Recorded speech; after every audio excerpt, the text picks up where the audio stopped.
TAS Racing started back over 50 years ago with a small team, one bike, and off we went. I'm always dreamed that someday it'll get bigger and bigger and bigger.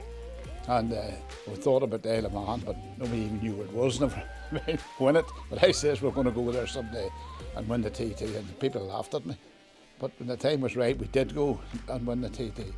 And we won it with a rider from Newry called Norman Brown on a 500 Suzuki, won the senior.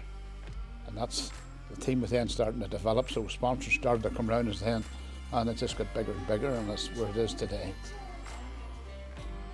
Do you ever think about the history of the TT? You know, when your TT career's done, you're part of that. You're part of that history.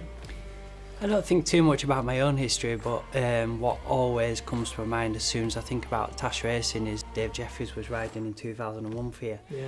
So I was good friends with Dave. He lived 2 miles away from me, and I always remember the build up to the TTs with him coming to ride for you. So I've sort of followed your success throughout the years of all these riders you've had, and what you did when I was coming through, and then to end up riding for you as well. It's always been the first thing I think about is DJ riding the TAS bikes whenever I think about the team. I mean, the heritage aspect of the TT it's hugely important to us. I think that's one of the key things for me about the TT and us for TAS Racing as a team. And originally started as Hector Neal Racing, obviously. That's a very important aspect to us. We've managed 18 TT wins in total as a team and as a family.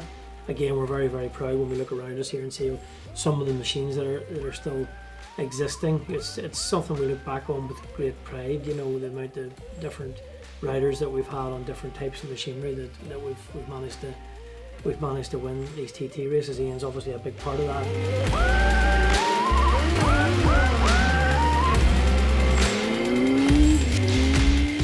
Obviously, we've worked together before, us as a team, as TAS Racing and Ian. Motorbike racers move around teams move around riders, but we've been with each other probably more than we haven't been. A lot of Ian's success at the TT has come racing with us, so when the opportunity came to partner with Milwaukee, it was pretty inevitable that we were going to end up running back together again.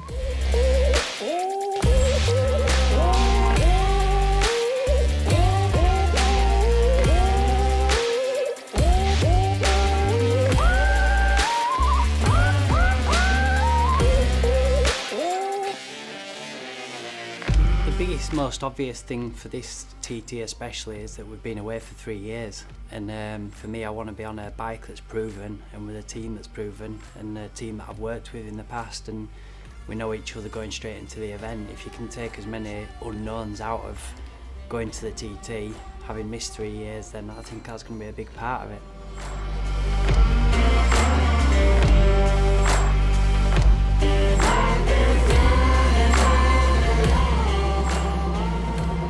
You may or may not know this, but in 2001, DJ actually came to me and said, "Would you give that young lad a bit of help? He's a mate of mine, and he's doing some pretty super stuff, and he's struggling with this." I think, did we not? I think we lent you a set of pistons or something for your bike a way back in that year, and that was because Dave asked us would we give you a bit of a hand. Yeah. We thought you were poor back at that stage, but we weren't. I didn't realise. I was. He actually lent me a bike, and I crashed it at Thruxton, and it was not in good shape, and I didn't have a penny. Yeah. And it was a back-to-back meeting going to Ulton the weekend after. That was it. I was like in tears. I need some part, and DJ just had this box of everything I needed to build it again and go racing. Well, that was mostly mine, and by the way, I'd like it back at some stage.